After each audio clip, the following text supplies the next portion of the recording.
खबर उत्तर प्रदेश लखनऊ से। Royal family of Awadh के बैनर तले लखनऊ के ऐतिहासिक छोटे इमामबाड़े में औकाफ को लेकर एक बैठक का आयोजन किया गया, जिसमें मुख्य अतिथि उत्तर प्रदेश सरकार के मंत्री दानिश आजाद अंसारी को सम्मान सहित आमंत्रित किया गया। बैठक में ऐतिहासिक इमारतों के ध्वस्त होने व अतिक्रमण जैसे मुद्दों पर गंभीर चर्चा हुई, जिसमें तमाम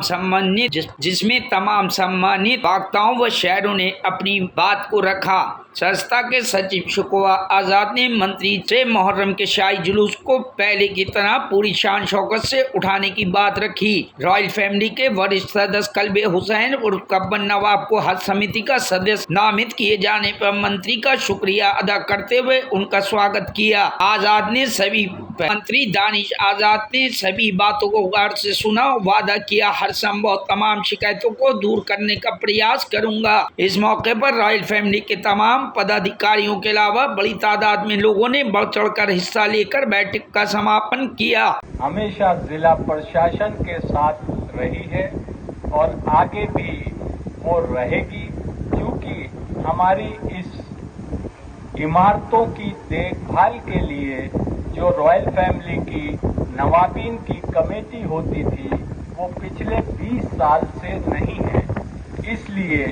मजबूरी में हुसैनाबाद ट्रस्ट को एज ए वर्किंग चेयरमैन की हैसियत से लखनऊ के जिलाधिकारी देख रहे हैं। हुसैनाबाद ट्रस्ट जब स्थापित हुआ था उस समय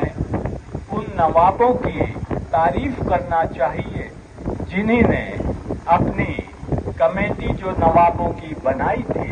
तो उन्होंने कहा कि मैं तो हुकूमत से जा रहा हूं, आने वाला वक्त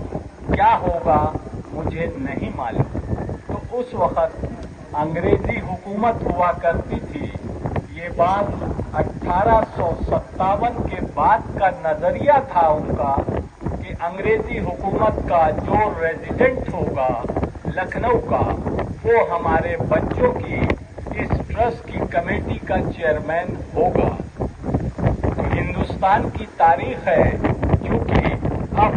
अंग्रेज तो छोड़कर चले गए, क्योंकि नवाबीन ने उनसे जंग लड़ी, चाहे बेगम हजरत महल हो या किंग वाजिद अली शाह हो, सब कैद होकर यहाँ से गए। कोई मुआहदा नहीं किया। नवाबों ने अंग्रेजों के साथ हमेशा तिरछी निगाहों से ईस्ट इंडिया कंपनी को उन्होंने देखा है। ईस्ट इंडिया कंपनी जो यहाँ पर अपना व्यापार करने आई थी, उसको ये जरूर हुआ कि नवाबों ने समय समय पर उसको कर्जा दिया और समय समय पर एग्रीमेंट हुआ, जिसको हम ट्रीटी कहते हैं। उसी ट्रीटी के तहत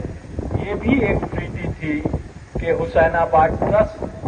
में जो नवाबी वंशज हैं, लखनऊ में 2200 परिवार बचे हैं,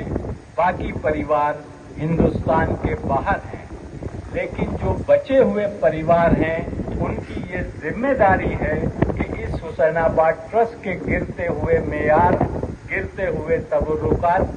गिरती हुई इमारतों की तरफ उनको आगे आकर ध्यान देना चाहिए और वक्त वक्त पर जिला प्रशासन को ये बताना चाहिए, ये एहसास कराना चाहिए कि ये इमारतें लावारिस नहीं है। नवाबीनों के साथ हमारे समाज से जुड़े हुए लोगों का भी फर्ज बनता है, क्योंकि वो हमारे इमामबाड़ों की ज़ियारत करने आते हैं। इन इमामबाड़ों में वो मजालिस करते हैं, हमारे छोड़े हुए कब्रिस्तान में अपने बुजुर्गों को दफनाने जाते हैं। तो उनका भी फर्ज है कि नवाबीन बच्चों के साथ अपना कंधे से कंधा मिलाकर इस हुसैनाबाद ट्रस्ट की बका के लिए आगे आए। आज इस छोटी सी तकरीब में पूर्व पार्षद हैं दया पांडे जी, हमारे मंडल अध्यक्ष रिहान हुसैन जी, मोहम्मद अनीस जी, हमारे आरिस बेग साहब, रमेश चंद्रा जी, राम कुमार जी, लकी साहब, साहिल साहब, जावेद जी, जमील अहमद साहब, फैजल साहब, अली आगा साहब, जितने भी हमारे साथी यहाँ मौजूद हैं, हमारे मंच पे जो हमारे शरीयत शब्बर वारसी साहब, शफीक आब्दी साहब, मौलाना हमारे शफीक आब्दी साहब, हमारे भारतीय जनता पार्टी अल्पसंख्यक मोर्चे के क्षेत्रीय अध्यक्ष मोहम्मद नईम जी, हमारे भारतीय जनता पार्टी के वरिष्ठ नेता और जो हज कमेटी के माननीय सदस्य कब्बन नवाब जी, हमारे जितने भी अंगद अली खान साहब जो हमारे कार्य समिति सदस्य हैं, सभी का बहुत बहुत शुक्रिया।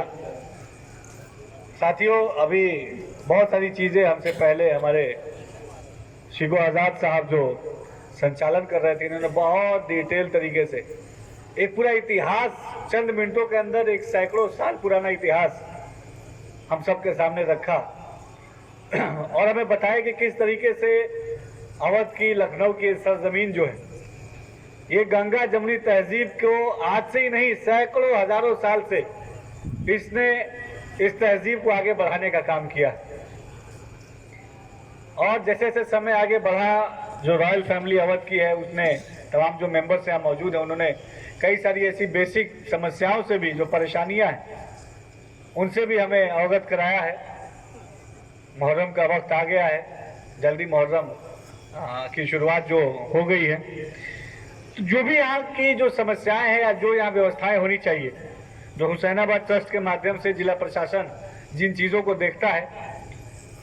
मैं इनसे गुजारिश करूंगा कि एक मेमोरेंडम बना के पॉइंट वाइज 4-5 जो मुख्य बिंदु, बहुत ज़्यादा नहीं, जो 4-5 मेन बिंदु हैं, उन बिंदुओं को अगर आप मुझे कल या परसों अपनी सुविधा के अनुसार अगर आप हमें देंगे, और एक नवाब साहब भी यहाँ है, मैं उनका भी स्वागत करता हूँ।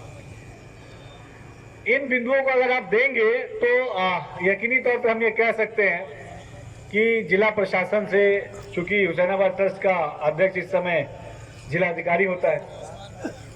मैं लखनऊ के जिला अधिकारी से भी उन तमाम बिंदुओं पे उनको निर्देशित करूंगा कि जो भी हमारे ज़ायरीन यहाँ आए और जो भी रॉयल अवध फैमिली की जो भी डिमांड्स हैं, जो भी बातें हैं, उनको सही तरीके से लागू किया जाए। पेंटिंग की बात कही गई, और जो उस में खर्च आता है, जो एडमिनिस्ट्रेशन जो खर्च करता है, उसका भी प्रॉपर पारदर्शिता होनी चाहिए, ऑडिटिंग होनी चाहिए, सही तरीके से वो पैसे खर्च हो, क्योंकि ये पैसे आपके ही है। ये जो पैसे खर्च होते हैं वो हमारे आपके पैसे हैं, तो उनको खर्च करने का तरीका भी सही होने चाहिए। जो एक सैकड़ों सालों से एक रीति चली आ रही है, जो तरीके चले आ रहे हैं, उसको सही से हम फॉलो करें। चूँकि वक्त बहुत कम है, लेकिन जो कुछ जो 2-4 जो मेन बिंदु होंगे, मेन इश्यूज होंगे, उसको हम ज़रूर रिजॉल्व कराएंगे इंशाल्लाह, क्योंकि अल्पसंख्यक कल्याण की जिम्मेदारी आपने अपने कौम के इस बेटे के कंधों पे दी है, नौजवान कंधों पे दी है। तो मैं मानता हूँ कि आपकी खिदमत करने की जिम्मेदारी ये खुदा ने इन कंधों पे दी। इस नौजवानी की उम्र में अगर इस खुदा ने इन कंधों पे जिम्मेदारी दी है, तो मेरा भी ये फर्ज बनता है कि ईमानदारी से कौम की खिदमत के लिए जो भी काम हो, पूरी मजबूती से उस काम को किया जाए, पूरी ईमानदारी से उस काम को किया जाए। आज आपके बीच में आने का भी मकसद यही था कि मुहर्रम के वक्त क्या क्या चीज़ें होनी चाहिए, क्या क्या कमियाँ हैं, उन कमियों को भी हम दूर करें, उन चीज़ों को भी हम लुकआउट करें, और जो कमियाँ हैं उनको सही समय रहते दूर किया जाए, ताकि कहीं किसी को कोई दिक्कत ना हो। तो मैं आपसे गुजारिश करूँगा अवध फैमिली से, क्योंकि आप सबका प्यार मुझे हमेशा मिलता है, कि आप ज़रूर मुझे कल से परसों तक के बीच में एक लिखित मेमोरेंडम देंगे। ज़्यादा नहीं, मेरी गुजारिश है कि 4-5 जो मेन पॉइंट हैं, जो इजीली इन समय के बीच में जो जल्दी से सॉल्व कर लिए जाएँ, उन पॉइंट्स को देंगे। और मुहर्रम बाद फिर इंशाल्लाह हम एक बार और जिला प्रशासन के अधिकारियों को भी यहाँ बुलाएंगे, और सबके साथ हम बैठक करेंगे। अगले साल के मुहर्रम के लिए और अच्छी तरीके से हम तैयारी करें, इन चीज़ों को हम सुनिश्चित करेंगे। Bureau report, news hub Bharat.